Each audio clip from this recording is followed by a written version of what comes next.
Man, the woes continue in Motown.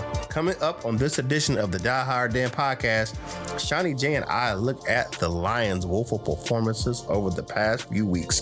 He has an Our Pride profile on a current Lions player, and Now You Know covers what happens when a penalty occurs during scoring play. All this and more coming up on this edition of the Die Hard Den podcast. Watch out. Here comes that roar.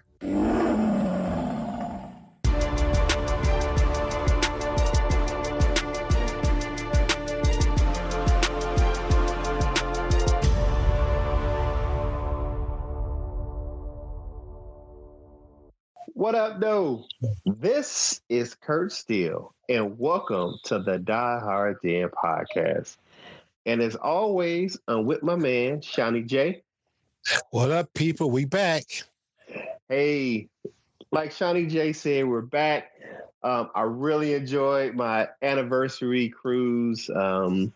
It was great. It was awesome. I didn't get a chance to look at the actual games, which probably made it a little bit more enjoyable because I didn't want to watch the Lions lose and, while I'm on vacation. But,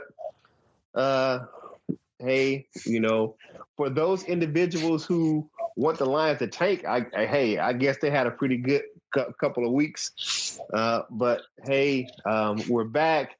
We're ready to go. We're going to get this thing going, and we're going to keep you guys informed for the rest of the year. And on into the draft, into training camp, and up to into next season. So right now, it is time to tell me something good. So this week, tell me something good. The Detroit Lions players took students from the Detroit Lions Academy to Myers for a Christmas shopping spree. Now, a lot of the children and families that the Detroit Lions Academy serve are underprivileged individuals, and they really needed that Christmas lift. And for the Lions as an organization and the players to take these young children, Christmas shopping, some of them a lot of times aren't buying toys and items for themselves. It may be one or two things. They're spreading the joy to their families because they know that they have a need to spread the joy of Christmas to others.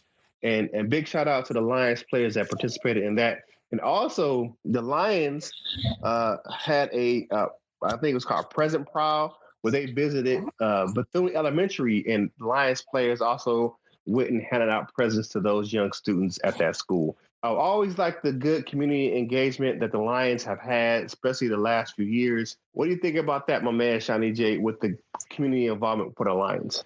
I like it a lot. I know the Lions had, once again, another bad season on the football field. The win column is not where we want it. At least they got something right in the community. They're still helping the community out. Like I said, helping them needy, the less fortunate, helping them, but with, give a little Christmas cheer with some few toys, some clothes, some groceries, whatever the people need. Like I said, we all want to see Lions win on the field. Yes, we do. But, at least they're winning off the field by doing the right thing. Like I said, they're debunking the myth that they're the stereotypical selfish, greedy, self-centered athletes when they think of themselves. Right. I mean, it's always good to give unto others. I mean, really the spirit of Christmas, for myself has always been about giving. I'm like anyone else, I like to receive presents, but the joy of giving someone a gift and seeing their eyes light up when you give them a gift, especially something that they need or actually sometimes what they wanted, and you made those Christmas wishes come true. That's always a good thing. So big shout out to the Lions organization and the Lions players who participated in those programs. Now it's time to go on the ball. Now, Seany J, this week we're going to really lump in these last 3 games, the last 5 games actually, and look at some of the stats and what we think has went wrong for the Lions over this past few weeks. Looking at the last few games, they had a really inconsistent passing game. When you look at David Blau and Jeff Driscoll, as long as Stafford has been out, he still leads the team even more than the 2 quarterbacks that we have, the backups. He still has more passing yards than both of those guys combined. You got Driscoll, who played 3 games starting, 685 yards, and you got Blau with 485.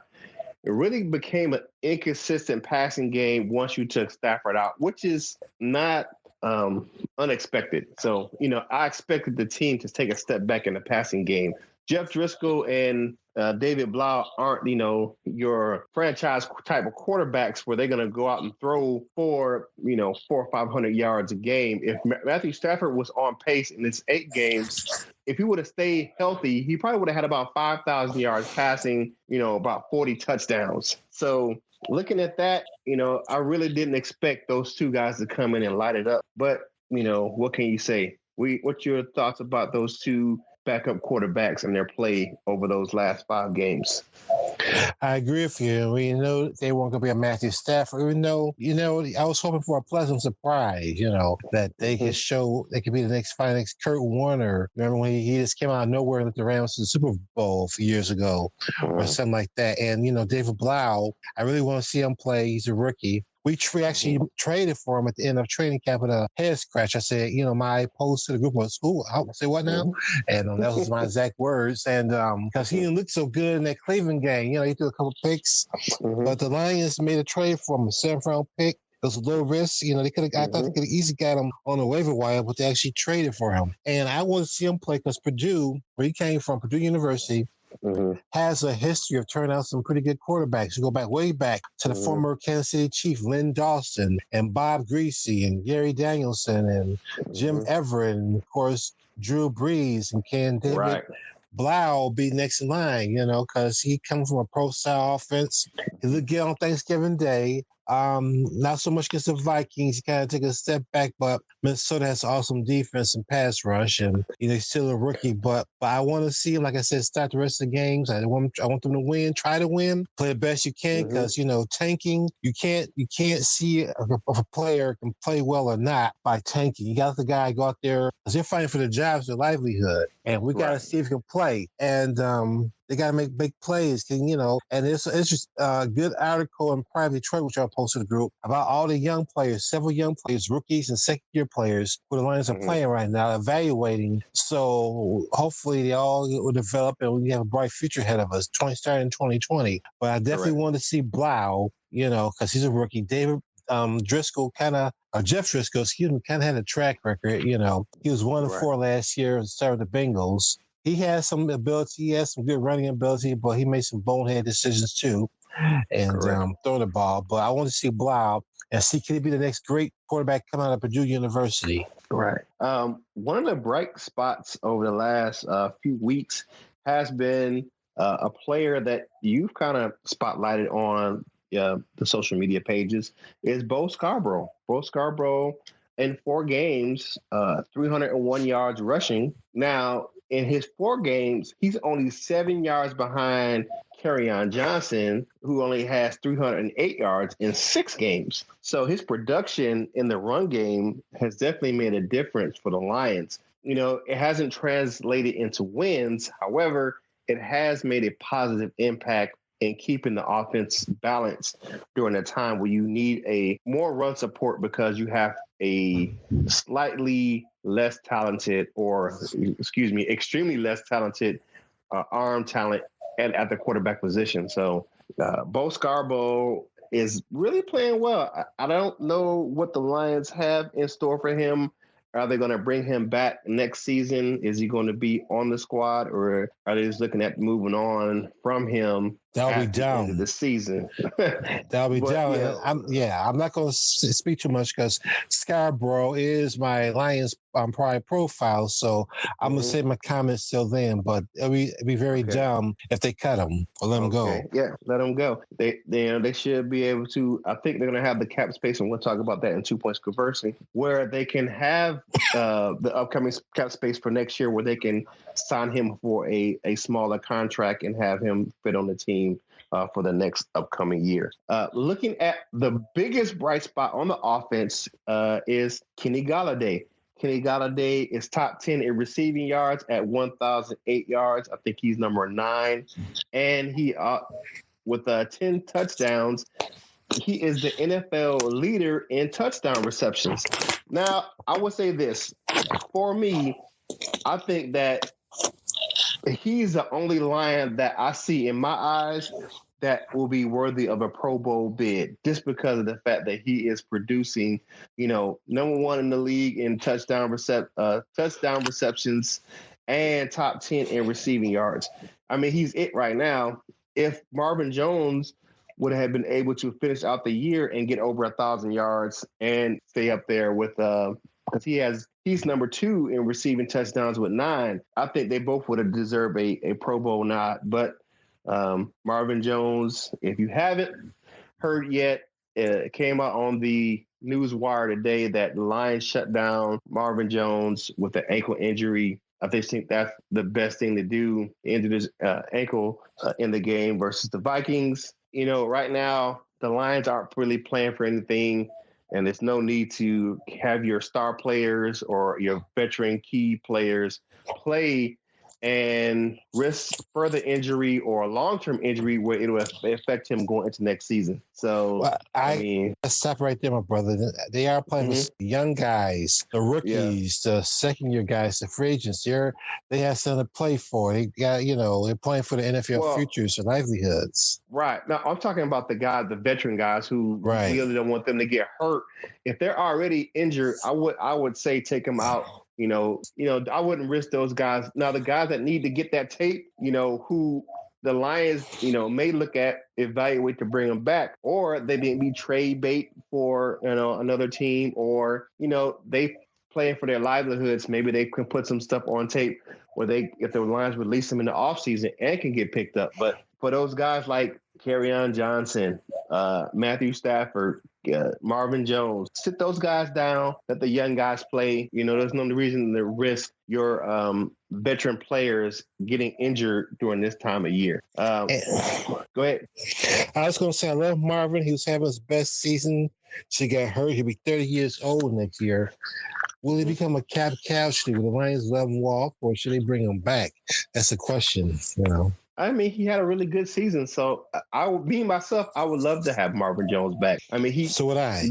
That's a good 1-2 punch with him and Kenny Golladay. They were one of the top duos in the league for this season, so I really would want them to bring Marvin Jones back to keep a good veteran presence with Kenny Golladay. He's really coming into his own. I really like and I think you need a downfield threat with Kenny Golladay, which he can stretch the field, but he's not a speed burner guy where he can catch a slant where he makes some incredible catches, but he's not a blazing speed guy. You know what I'm saying? Like, he can get chased down by a speedy defensive back, but he could definitely make some guys miss, and he can run over some guys, but I just think you need a speed guy to pair him with, and makes him a better receiver. I hear you.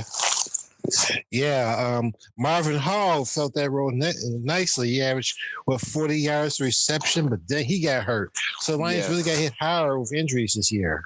Yeah, the other really guys that are bright spots, and they really don't think they show up as shining in the league right now, is Frank Ragnow and Taylor Decker. I mean, these guys are 2 of the top offensive lines graded by Pro Football Focus. We talked about this before on our podcast about Pro Football Focus and the numbers, is that it doesn't tell the whole story. Now, these guys are having really good years, but it's not translating into W's. And that's the issue for me with Pro Football Focus. It never tells the complete story of what's going on the team. Just because a player is rated high by that rating system doesn't mean it's translating into success for the team or the actual player. So what do you think was the downfall for the offensive line this year? The downfall of the offensive line. It looked good at the start of the season. I think maybe Patricia outcoached himself when he was rotating, Kenny Galladay not Kenny Galladay, but Kenny Wiggins in and out of the lineup, trying to rotate guards. Offensive linemen, they maybe get away with the defensive line, but the offensive line needs some cohesion, some continuity. Unless there was an injury, he should have stuck with all 5 guys. Yeah, there was a couple injuries on the offensive line too. that hurt. But I was talking all 5 guys. They'll play every offensive series this year. I wouldn't rotate Kenny Wiggins in there like they did. I think it's his future. We drafted, spent a lot of money on the offensive line, either group free agency when we signed Rick Wagner and TJ Lang, that since retired TJ Lang a couple years ago. And plus we drafted guys like Frank Ragnow and Decker and Graham Glasgow and Joe Dahl. We invested some money in offensive line. One thing I think some offensive cohesion. I never did like that rotation, even though they said it helped offensive line. I'd rather play 5 guys unless someone gets hurt. And I think now that the season's over, another young guy that got to give a chance is my man, BB. Put Bo in. Let's see what Bo can do. Maybe he could, they say they need to get rid of, upgrade the right tackle position because Wagner isn't, he's slowing down.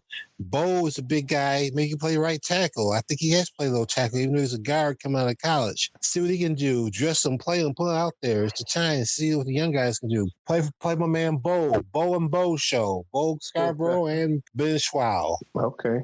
I hear you. One more thing on Bo. Did you see I posted, there was a good article from the Detroit News that I posted on the group about Bo. They say like his improvement in practice. He's been working hard all year. He only dressed one game. I noticed he was dressed for the Washington game. He was in uniform, but he didn't get a game. But, put him in these last 3 games. See what he can do. And this is that time of year where you can get some tape on some younger players, some of those undrafted free agents that you sign in the offseason, and some of the younger players that you drafted, some of the later round guys, and kind of see how they work out for you. So it is a good time of the year for that. But wrapping up the offense, I just think that the injury bug, and we'll get into this here in a little bit later, but the injury bug really caused, a lot of strife for the Lions offense, starting with, QB1. With that, back injuries and, the hip injuries, then, Kerryon Johnson only playing 6 games, having to go on the IR. Then Todd Johnson, we'll get into that a little bit later, but, you just have a slew of injuries happening on the offense that really caused the offensive production to slow down. Now it's time to defend the defense. Here is my thing. What the downfall for me is for this season for the defense. So far, pass rush. Yes. Lions ranked 28th in sacks. They had 25 for the season. That's horrible. And what thing that really I wasn't expecting, and we talked about this so much earlier in this season's podcast. We talked about the secondary, how fast they were, and how we supposed to have this blazing fast secondary, and be able to cover guys. The Detroit Lions rank dead last in the league in interceptions. Last, 32nd. They only got 5. I'm like, what? It's horrible the amount of passing yards and touchdowns these guys are giving up. And, and the injury bug has really plagued that defense as well, especially, you're looking at Rashawn Melvin, and it pushes Justin Coleman out to the wide, and he's really a good slot corner. However, his numbers this second half of the season is nowhere near the production he was having at the beginning of the season. It's just his numbers are night and day as the season progressed. His production in the slot really went down. It was, I don't know if teams knew how to attack him. And I think that the Lions are trying to change their scheme up, playing more of a zone. And we all know the zone busters are crossing routes, and to have, that slot corner playing some of those routes, that's a recipe for destruction versus the defense. So it's just those 2 areas, the pass rush and the pass defense, definitely was a area that the Lions suffered in this year. And the scheme, I remember last season, I told you it's Paul Pasqualoni, the defensive coordinator, who I hope is definitely going. He said something that really grinded my gears, and that was Like sacks aren't necessary; they're overrated, or something like that to that effect. And the scheme, I mean, they don't rush the passer. It's pretty much let the quarterback, they control the line. Let the guys stay on the line, put choking pressure on them, but they let them only rush 3 guys at the most, and let guys have all day to evaluate the field and pick them apart. I hate that scheme. Right. I cry. All Lion fans cry to rush the pass or blitz the pass the quarterback. I mean, but both Patricia and Pascal swear this scheme can work, but it hasn't worked all season long. I mean, like you say, yeah. Yeah, I think that I know Patricia knows better because I know even last year, at the end of last year, he was blitzing Davis more, blitzing the linebackers more, getting pressure on the quarterback. Those, stunts and twists and those things that can help your pass rush. I mean, just lining up 3 guys and, and this sitting back with your linebackers, that's not going to get it done. Certain quarterbacks, they need to, you can challenge them to make them stay in the pocket. Like Patrick Mahomes, where we challenge him to make throws out of the pocket, which he's more comfortable making his spectacular passes on the run. Keeping him in the pocket, that's a thing where it's, that can disrupt him. But most quarterbacks in the NFL, you want to give them pressure in the pocket where you make them, throw off platform and they can't throw that way. And you pressure them and, things of that nature. I mean, even if you don't get to them all the time, as long as you're pressuring them and forcing bad throws, and that's where your interceptions can come in. If you're not getting any pressure, you only can ask your secondary to do so much if you're not getting any pressure on the quarterback. They only can cover guys for so long. You know what I'm saying? So right. And that's why we get into it. We need an elite pass rusher. I think I want an elite pass rusher and a running back. Those are my 2 priorities. I still want that running back. People keep saying we don't need a running back. I like Bo, but Bo, like I said, has an injury. He'll look into this more in the profile. He has an injury history, so it's carry on. That's why I said I want one more running back, a little more sturdy. I'll get into it, but I want a running back and a pass rusher. Now, the one bright spot in the league as far as the Lions concerned and their defense is that they rank 5th in the league in fumbles, and we're talking about forced fumbles and recovered fumbles. They rank 5th with 11 turnovers off fumbles. That's good. A lot of that stuff came earlier in the season where they were turning teams over a lot, especially during that Kansas City and the LA Chargers games, where they caused a lot of fumbles during those 2 games. However, the Lions are overall a -3 in turnovers, which means we've given the ball away 19 times, but we only taken the ball away 16 times. And the defensive free agents that we signed this offseason, I mean, really aren't working out. And to be honest, you were 23rd versus the run, and we're 30th versus the pass, and that puts us at the bottom of the league in total defense. I mean, we're not last, but we're at that bottom tier. I mean, we're way down there in total defense. What do you think the issues are with the defense for this season? Scheme mainly that Patricia and Pascal ran, too passive. I mean, it's sitting back rushing 3 guys. I scream, we talked about this prior podcast, not enough pressure on the quarterback. Injuries hit us too, especially on defensive line.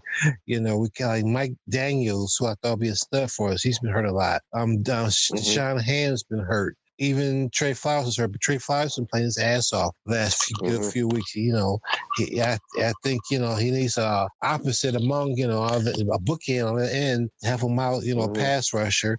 He can sign one, perhaps like a Trevor. What's his name from Dallas? Derek Lawrence or the guy from Jacksonville. Okay, from Dallas Cowboys. What's his name? You know what I'm talking about? DeMarcus Lawrence. Yes, or the guy from Jacksonville, or, go after Chase Young, or out in Michigan's Josh Uche. Get a pass rush, one of those guys, definitely. And be more aggressive on defense. They played their defensive scheme was too passive. Like, they let the guy just stand back there all day, had a half hour to throw the ball, survey the field. And, as fast as our secondary may have been, they can't. They're ineffective without a good pass rush. So I've said it many times. A good Right. a quarterback's best friend is a good running game and offensive line, or defensive back's best friend is a good pass rush that Right. can get to the quarterback. It makes his job so much easier. We need another Bubba Baker or Robert Porcher as well. They ain't coming out of retirement anytime soon, so we need to do some work in that offseason. So Yes. Talking about that, it's time to go to 2 points conversion. 2 points conversion this week. First thing we're going to talk about is some injuries. Key injuries for the Lions. I mean, you look at both sides of the ball. Looking at some of the starters that got hurt this offseason. During this season. You got Matthew Stafford, Marvin Jones, who's not on IR. Nick Bowden was out for a while. Deshaun Hand was in for a while, but was out most of the season. Austin Bryant. Yeah, Austin Bryant. Tracy Walker was hurt. Kerryon Johnson hurt. Slade missed some time. Melvin missed some time. You look at it's just Frank Ragnar went down for a while. Graham Glasgow, Rick Wagner. You look at the amount of starters that has missed time for the Lions this year, and it's hard to have a successful season when you have that many starters out during the season. So I can understand what the reason is for some of the losses. I won't sit here and pacify and say all the losses were justified, because I would say this: besides the last game, which was a really blowout, the Lions were in a lot of those games where there were 6-point wins, 7-point wins, 4-point wins, by the other team. So the Lions were in a lot of games this year, but they just couldn't close out. And it's hard to, especially those last 5 games where you didn't have Matthew Stafford, and 4 of those games, you're relying on a inexperienced quarterback to try to lead the team to victory. And it doesn't help that your defense isn't stopping anyone as well. So, and we're up there as far as we're one of the top teams in the league in Detroit that hasn't trailed, as have led in most games. And we've, so I think almost every game that the Lions have played, they've had the lead some point in the game, except for the last game. It's tough. It's tough right now. We've had a lead in all of those games except for the last game versus the Vikings. It's hard to do that. Now, looking at that, what position or what player do you think the Lions need to go after in the upcoming NFL draft in 2020? Well, there's a couple. I have about 3 of mine. Everybody wants Chase Young out of Ohio State. Young, he's a good player, but I think he reminds me a lot of Jadeveon Clowney. How you say his first name? Clowney. Jadeveon Clowney. Jadeveon Clowney, right. Now, Clowney, he's had a solid career. He's been a good player, but has Clowney been that dominant player you expected being the top overall pick in a 2014 draft? The answer to that is no. He's been a solid player, but not the dominant player. And you know what though? I think that, but sometimes I think that really came down to the scheme, and then actually look who he was playing with. He was playing with a very dominant player. JJ Watt. Sometimes it's kind of hard. JJ Watt. JJ Watt was the dominant force on that team. Won a couple of defensive players of the year while Clowney was there. I'm not saying that's an excuse for because he had solid years, but he was overshadowed there by JJ Watt. He's playing very good in Seattle. They were supposed to be the 2 best defensive ends since Deacon Jones and Merlin Olsen or something like that, or Alan Page and Kyle Eller.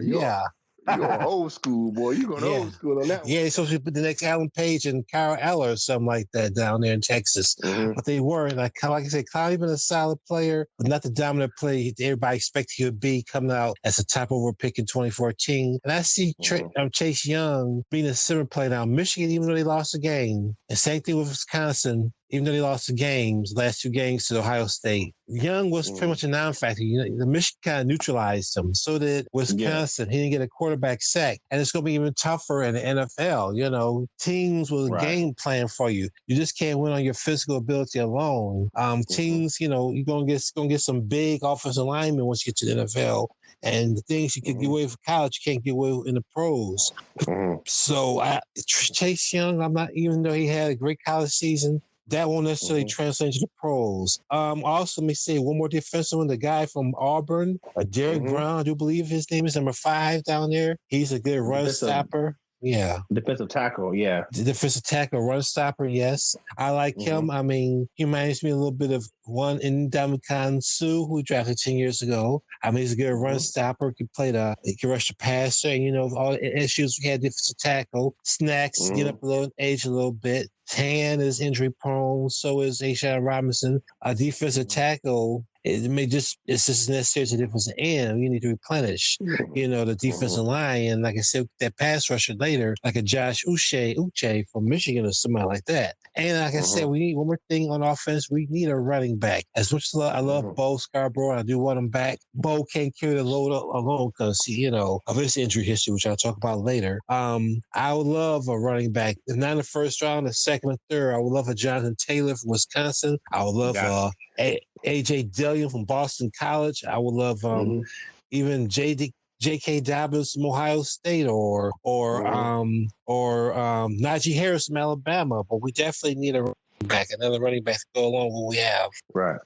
That was the guy that I really was targeting myself was Taylor out of Wisconsin. Yeah, I think he's a good solid back. He's not very injury prone. He's a good. He has great speed, and he's a downhill runner. He doesn't have to have a lot of movement. He doesn't have to have a lot of daylight to. He can kind of make himself skinny and get through the hole. He doesn't have to have a lot of daylight to make some big runs. So that's what the person I really was looking at outside of Chase Young. It is one of those things where you look at Chase Young. He's not the biggest defensive lineman, but he is very athletic and he can make a difference. And you can put him on the other side of Trey Flowers. That can cause some issues because you look at where the Michigan Wolverines and the Wisconsin Badgers could scheme against him.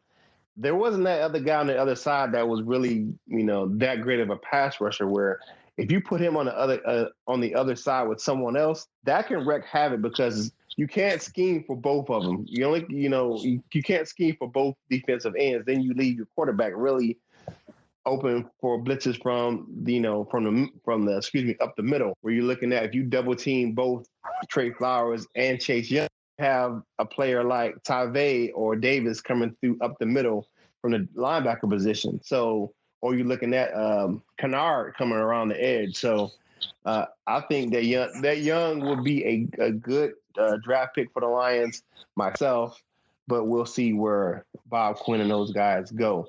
Talking about Bob Quinn and Matt Patricia, what is your outlook? Do you think that they deserve another year at the helm in Detroit after the last 2 seasons? Yeah, it's not really, but they'll probably get 2020, and it'll be their last chance. 2020. Bob Quinn, he got his handpicked guy, Matt Patricia. All I heard before Patricia took this job was he was a genius. He was the next bright head coach. Everybody wanted Patricia. He was the next Bill Belichick. He's so smart. He's so intelligent. He has an engineering degree. And he's a defense genius, defense guru. He needs his own team. He deserves his own team because he's been in New England for 15, 16 years. But he finally got his own team. And just like all other former New England assistants, have been a disaster.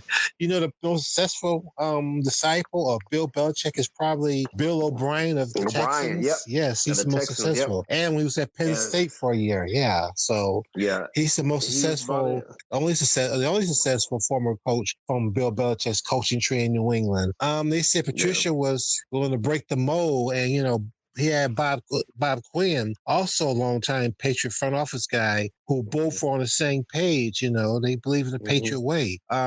But the Patriot way isn't so far working here in Detroit. I mean, like they said, to get rid of some good players. They got rid of E. Brown, who until this year played well in the last year. They got rid of the linebacker, went to New England, Van Noy. They got rid of a really embarrassing trade they made this year. Our boy Debo.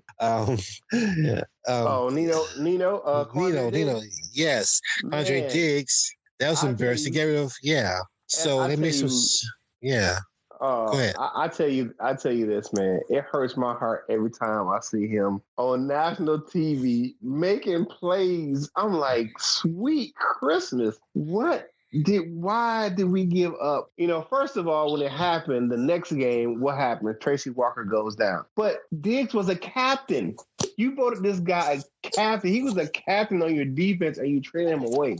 He was the man. He was the senior safety, and you traded him away for what? A 5th-round pick. I mean, he's on national TV. He's a young guy making 2 interceptions, a pick 6.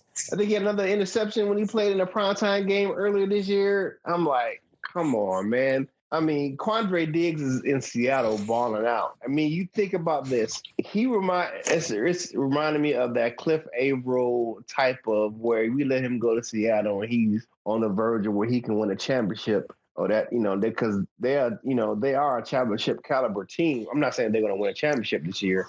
I'm just saying that, when he goes to this team, when you look at, he was on the Lions and now he's on a 10-win team. You know what I'm saying? Yeah. Like, She said, thank you, Detroit. Yeah. Yeah, you're like, appreciate you trading me. Yeah. Well, at least they lost the game to the Rams. Yeah, so. to the Rams. But to see him on TV making those plays, man, I just really make me, it makes me miss him all over again every time I see it. It's like after a breakup and you see your girl and she your other partner doing well, their new partner they doing better, somebody who's doing better, got a better house, got a better job, got a better car, whatever. All you can do is move on. Yeah, all you can do is move on, but it still hurts a little bit because they got a little bit better life, but you have to move on because it's not that life wasn't meant for you, So I mean, I give big shout outs to Quandre and Slay has made no qualms about it. He is happy for his man Nino out there balling out in Seattle. It's moves like that is why Quinn needs to be fired too. Yeah. Talking about Quinn. Now, what do you think some moves he can make next season? Looking at with the new salary cap numbers that's going to come out for next season, the Lions are looking at really a lot of money under the cap. We're talking about almost $50 million. That's a lot of free agents and a lot of big contracts that can be signed for the Lions. Do you think that if he stays on board, will you think he would spend that money wisely? He better, because his job's on the line too, as well as him, and his job and legacy is on the line. Both him and Tricia. Now, if I was Quinn and be smart, I would go strictly for defense. If I get a veteran pass rusher and defensive tackle in free agency, and maybe another cornerback and safety in free agency. And, I'll fill holes that way, especially defensive holes. And like I said, I'll get a stud running back with number 1 pick in the draft, and the rest of the draft, defense, and maybe a couple offensive linemen for depth purposes. But yes, defense, and a running back. That's what I want. I think a good corner. I think a good veteran corner. I think Amani Warrior needs some more work, before he can be a starting caliber player. And so does the safety who we traded. Will Harris. Yes. Yeah, those guys need some work. They were pretty raw coming into the season. But the only way to get reps is to get them. You know what I'm saying? That's the only way to get experience is the actual play. So, and that's why they traded away Quandre, because they thought they wanted to see their young guys, especially Harris and Tracy Walker, but still. And, Miles Killebrew is finally doing something and using him properly. As a nickel safety or whatever. He's getting a chance. Yeah. So that's why they traded Quandre. They thought they had depth. They thought Quandre was expendable, but they should have traded with Killebrew, not Quandre. Nah, yeah, you should have left Nino where he was. Nino, I mean, he's out there making hits and interceptions. We're moving on from that. From man Nito gonna miss him all more going forward. But hopefully we can get some good quality players in the draft and some good quality free agents. I mean, we're at that time of the year. The Lions are at right now are number 5 in the NFL draft order. The only teams you got above them are the Bengals, and you have the Giants. I can't even remember who else is in front of them. The Dolphins. Not the Dolphins, and it's been a bleak season. But the one bright spot for those people who wanted the Lions to tank at once they got to a certain point, we are up there in the top 5 picks. The Giants couldn't help us out this weekend. We were trying to move up to number 4, but the Giants couldn't close out the Eagles yesterday to move them up to number 4. But hey, that's neither here nor there. That's 2 points conversing this week. We look forward to talking about some more topics here coming up in the next few weeks, looking at more draft picks and more potential free agent targets coming up in the next few weeks. Once we get toward the end of the season, you're going to look at expiring contracts and look at players that may not be where they are this year, next year. So we'll look at that coming up in the next few weeks. Now it is time for our prior profile.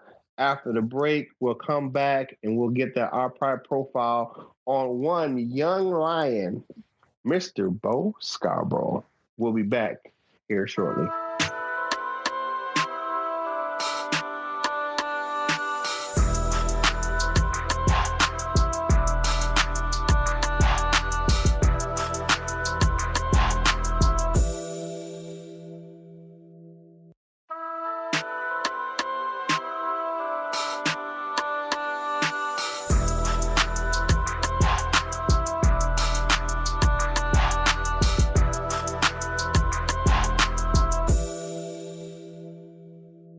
All right, we're back from the break. My man, Seany J, you got Big Bo Scarborough is your our prior profile. Talk to me about my man, Bo. Yes, I'm doing something a little different this weekend. I'm not talking about a former Lion or a retired player. I'm talking about a current Lion, a young Lion in his second or first full season in the NFL. Very talented individual. Like I said, aforementioned Mr. Bo Scarborough. Bo was always one of my favorite players in college. He was born in Eutaw, Alabama on September 29th, 1996. He's only 23 years old. Coming out of high school, he was a 5-star recruit. He went to IMG, the powerful IMG Academy in Florida, where, it's known for turning out good college players and professional players. He was a consistent 5-star who committed to University of Alabama, even though he was recruited by a lot of schools. He went to Alabama, like I said, he had a lot of competition. He played for other guys like Derrick Henry and Ingram, Ingram, the guy I'm talking about. Mark Ingram, yes. Boy. Yes, a lot of players. He had a lot of competition, as Alabama's always had a strong backfield, at least under the Nick Saban era. But as talented as Bo is, his talent's never been a question. The question about Bo has always been his health. Like, he suffered some serious injuries in high school as he tore his ACL in high school, and he suffered a broken fibula in Alabama, which limited his effectiveness. Like I said, talent's never been a question. It's always been a matter of could the guy stay healthy. Bo was drafted, in the 7th round in 2018 by the Dallas Cowboys. He went so low in part because of the injury concern. 2018, he bounced around between 3 teams, practice squads, as he was the Cowboys, the Jaguars, and the Seattle Seahawks. Seattle brought him back over the summer for preseason training camp. Well, he's among the last cuts on August 31st. The Lions signed. He was unrestricted free agent for a couple months. He didn't had a job. He was basically staying in shape, hoping for that phone call. And the Lions signed him November 6th of this year to the practice squad. After injuries on November 16th, he was signed to the active roster. And the very next day, he was in the starting lineup against the Dallas Cowboys, a game I went to. And he looked pretty good. He ran with authority. He ran hard. He's that big, strong running back I love. You know, if you look at the guy's body, he is built. He is solid, not an ounce of fat on him. He's 6'1", a solid, muscular, 235 pounds. But once again, the question with Bo is always injuries. There's been injuries. And he suffered a rib injury in last week's game against Minnesota, even though he said he's going to play this week. Bo Scarborough, you know, he's played well for the Lions. He's been a leading rusher. He said he has over 300 yards in the 3 games he's played in. And, you know, he should have more because they took away 2 long runs from him on questionable penalties. So he could potentially have more yards. And I think Bo Scarborough is a part of the Lions' future. They better bring him back because he's the type of big back that I love and Patricia loves. They better bring him back, but I still want them to bring in another running back to go with Bo and carry on because of the injury concerns. But that's our man, Bo Scarborough. I think he has a good history. We'll see how he finishes out these last 3 games.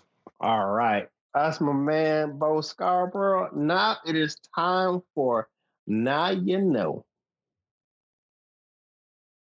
Now You Know is brought to you by Foster Camera Solutions. For your home or business security needs, call Dan at Foster Camera Solutions for a free estimate at 248-672-8640 with no monthly fees and self-monitoring from your smartphone, computer, or tablet.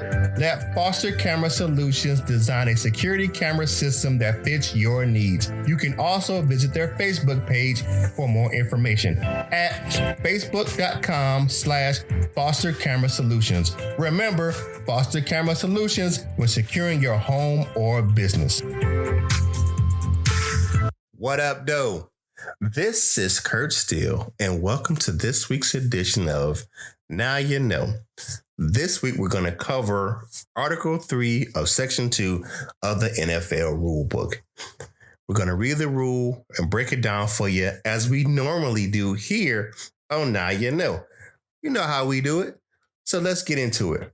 Article 3, which is a foul during a scoring play of Section 2 of the NFL Rulebook, the special enforcement of penalty, states in the rulebook that if a team commits a personal foul or unsportsmanlike conduct foul or a palpably unfair act during a down in which an opponent scores, the penalty is enforced on a succeeding free kick. Now, free kick is your kickoff or a punt. That's what a free kick is. Now, unless the score resulted from the enforcement, where you cannot have a scoring play that results from a penalty. What happens, either if it's very close to the goal line, it's enforced half the distance to the goal, or if it happens in the end zone, the ball is placed on the 2-yard line, or if it's already inside the 2-yard line, it's marked off half the distance to the goal. So now let's move into a new part of this rule that got enforced this year at the league winter meetings. On a touchdown, the penalty, whether a live ball, which is during a play, or a dead ball, which happens after the play, or a foul between downs, which say a penalty occurred or the play's already happened and you have the next play. So say if you have a encroachment or offsides, that's between downs, can be enforced on the succeeding kickoff or extra point try. Now that's a change. It used to be where it was always going to be enforced on the extra point try. There was never a option for the scoring team to take it on the kickoff. It always was on the extra point try. So if it was an encroachment on the scoring play, they just went ahead and marked it off half distance to the goal, or they moved the ball, or 5 yards forward if they're doing the new extra point try. So on a successful try kick, any foul by Team B, which is the defense, that does not result in a retry or negate a scoring play may be enforced on the succeeding free kick, which is a kickoff. Now, here's an exception to the rule. If a personal foul, unsportsmanlike conduct foul, or a palpably unfair act occurs on a touchdown or successful field goal, the scoring team has the option to begin a new series or to replay the down following the enforcement of the penalty from the previous spot, and the score does not count. Basically, you have the opportunity to take the points off the board. This usually applies if a field goal happens, if a team really needs to score a touchdown and they want those extra points, extra 3 points instead of just taking a field goal, the team will take the spot from the penalty enforcement. Now, most times teams, unless it's a dire situation, end of the game, won't take points off the board unless they're down a lot of points. Now, if it's in a sportsmanlike conduct foul or a personal foul, the 15 yards is going to be excess, and it's going to be an automatic first down because we already know a personal foul or a sportsmanlike conduct foul is an automatic first down. Now, a palpably unfair act, which is a traditional penalty, if it's marked off and it does not result in a first down, a down is replayed. If a penalty that occurs, like an unsportsmanlike conduct or a personal foul occurs, the penalty is marked off and the new series of down is awarded to the offensive team. Well, there you have it. Okay, Article 3, Section 2 of the NFL rulebook, a foul during a scoring play. If you don't know, now you know, like my man Biggie Smalls, baby. Now let's get back to the Die Hard Den podcast with my man, Seany J.